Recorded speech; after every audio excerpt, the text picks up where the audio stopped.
পানহাট রাজবংশী দেবী উচ্চ বিদ্যালয় দশম শ্রেণীর খ বিভাগের ছাত্রী। প্রথমেই আজকের এই বিতর্ক প্রতিযোগিতায় উপস্থিত সকল সুধীজনকে আমি সম্মান জানিয়ে আমার বক্তব্য পেশ করছি এই সবার মতের বিপক্ষে।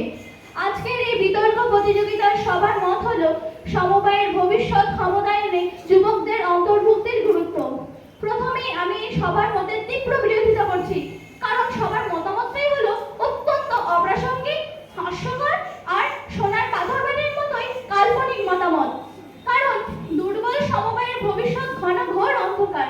যে সমবায়ে ভবিষ্যতে স্বাধীনভাবে চলবার কোনো ক্ষমতাই থাকবে না, সেই সমবায়ে যুবকদের অন্তর্ভুক্ত করলে যুবকদের ক্ষমতা চলে যাবে। এটাই তো স্বাভাবিক, কারণ দুর্বল সমবায়ের সঙ্গে যদি কেউ বন্ধুত্ব করে তাহলে যুবরা এমনিই দুর্বল হয়ে যাবে।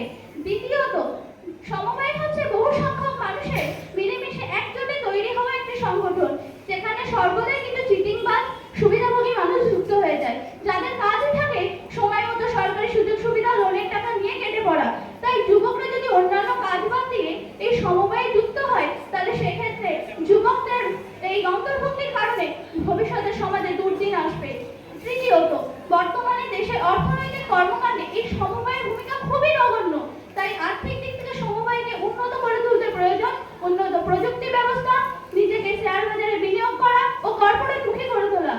এছাড়াও ভারতীয় যুব সমাজকে এই কাজে অন্তর্ভুক্ত করলে যুব সমাজ বিপদগামী হতে পারে বলে আমার মনে হয়। চতুর্থত, এই সমবায় হচ্ছে ওই তিল করে জমানো নীতি, যেখানে বয়স্ক মানুষ কিংবা সংসারী মহিলাদের জীবন ধারণের কিছু আর্থিক সাহায্য মাত্র।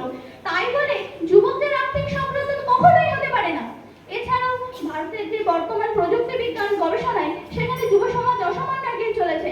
তাই আমার বক্তব্য যে এই যুব সমাজ যে নির্মাণ শিল্পে চাঁদের কৃত্রিম রকেট উপগ্রহ ইত্যাদি উদ্ভাবন থেকে শুরু করে শিল্পক্ষেত্রে পর্যটন ব্যবস্থায় যে প্রভূত উন্নতি সাধন করে তুলেছে, তা থেকে সমবায় শেখা উচিত। কারণ সমবায় এই নির্মাণ শিল্পে বা স্টার্টআপ ব্যবসায় যদি ভূমিকা দেখা হয়, হয়তো অনুবীক্ষণ যন্ত্রে দেখা যাবে।